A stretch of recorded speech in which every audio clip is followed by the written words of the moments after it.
Hey guys, so I'm out walking towards my destination and I thought I would multitask. I have no idea what I want to talk with you about because I don't think anything new has occurred with Harry and Meghan except for more BS, little BS stories in the Daily Mail by little BS journalists. And I'm not giving them,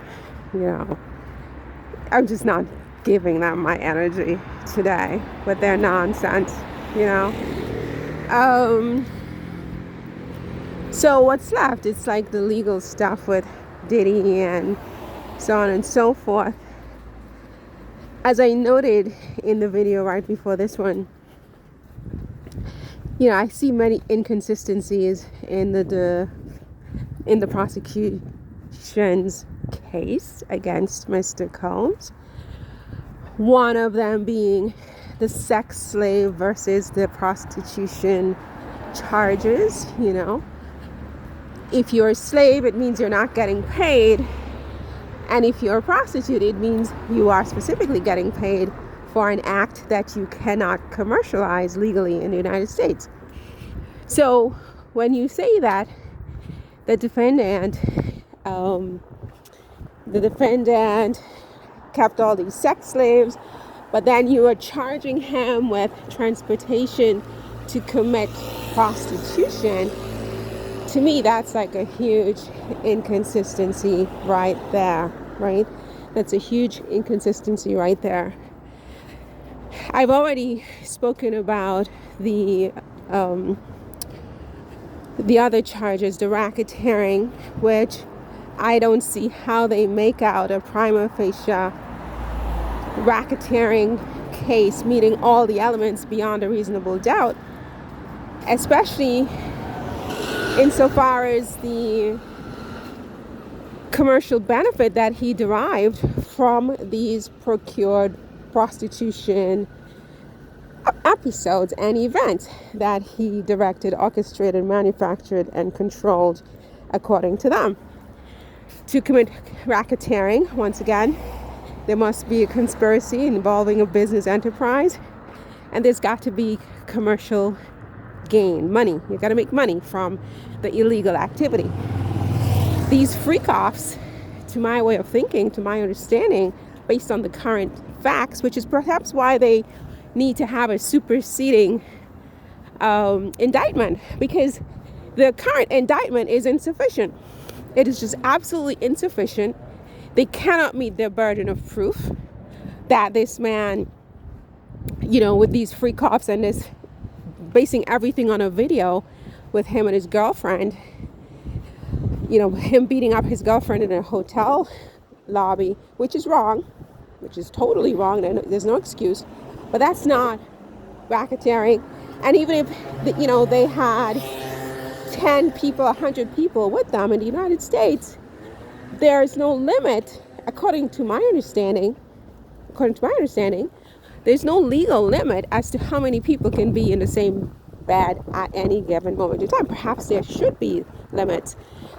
And perhaps those limits should be immortalized in a law. But as of this video, I don't believe there is any limit. So for you to haul someone in because you saw that he videotaped himself in intimate moments with multiple partners is outrageous, because it would mean that maybe 3/4 of the country should be brought in on charges of racketeering, because a lot of people out there, I believe, I don't know for a fact, but it seems to me, sex lies and videotape, can't believe I just said that a lot of people videotape themselves in flagrant delicto all the time.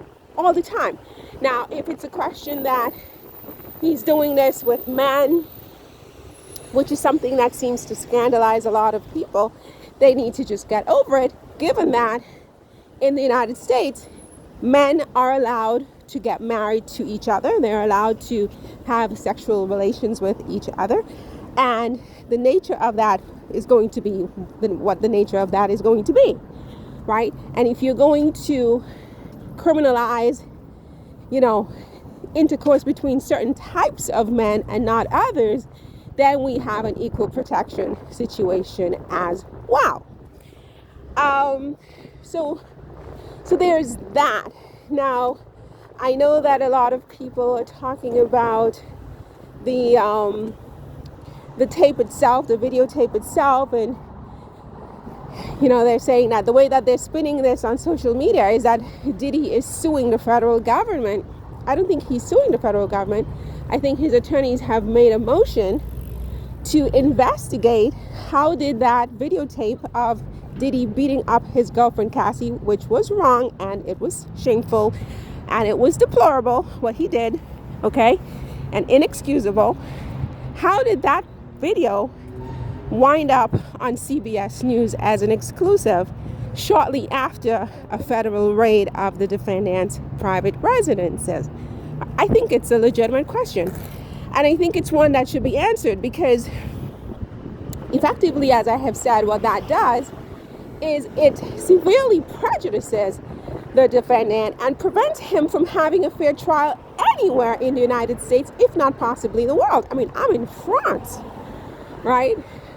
I'm getting this news in real time, just like everybody else. So, you know, it's really a tremendous disservice that was done, right? It was an unfair advantage that was taken by the prosecution or by someone on behalf of the prosecution, in my opinion, to release that videotape to the public because they knew or ought to have known that the result would be that the public would be inflamed, outraged, scandalized, shocked, horrified, angry towards this individual for what he did.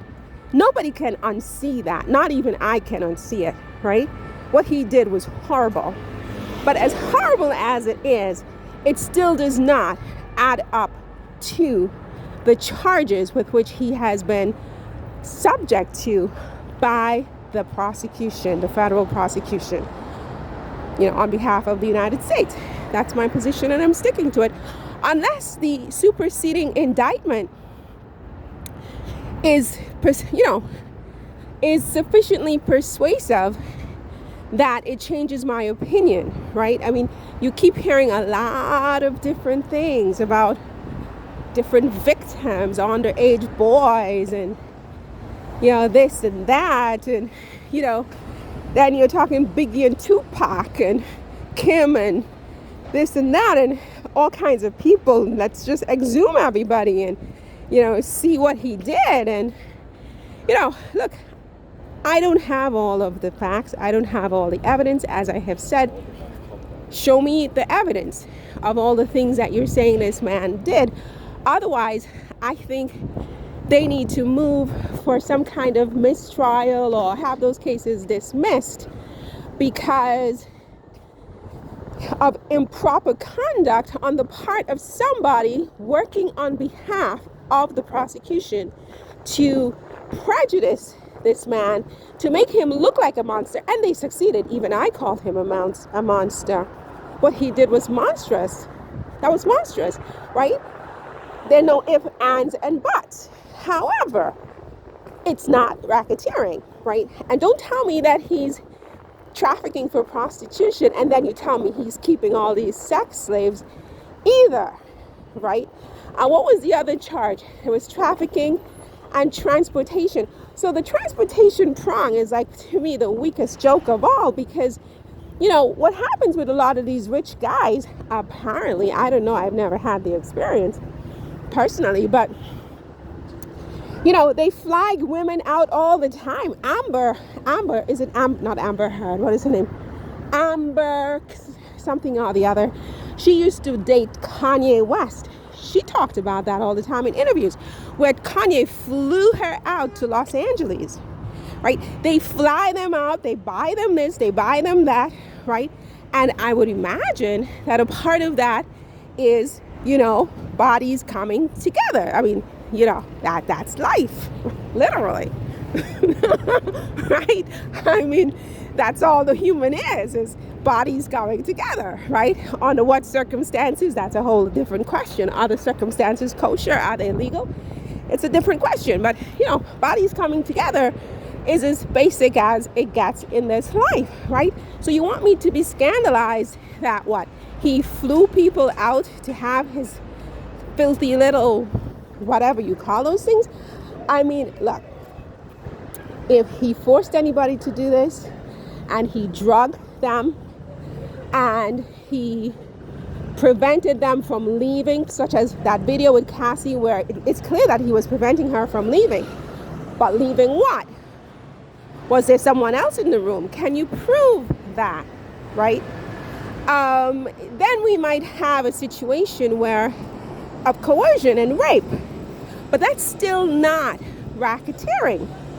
Again, that's still not racketeering, at least not to my... I know I've been on this racketeering thing for a really long time, but, it's my position on this. I don't see a racketeering situation here, and I suspect that's why they're doing a superseding indictment, because they know their case is weak. And I wouldn't be surprised if between now and May, that May 5th, I think, is a trial date, that the defense moves to dismiss the whole darn thing. Right?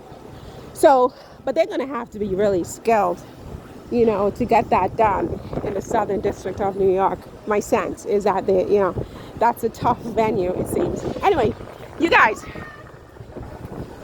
I have 3 million things to do. I'm exhausted. I'm so exhausted. So see you in the next one. Take care. Bye.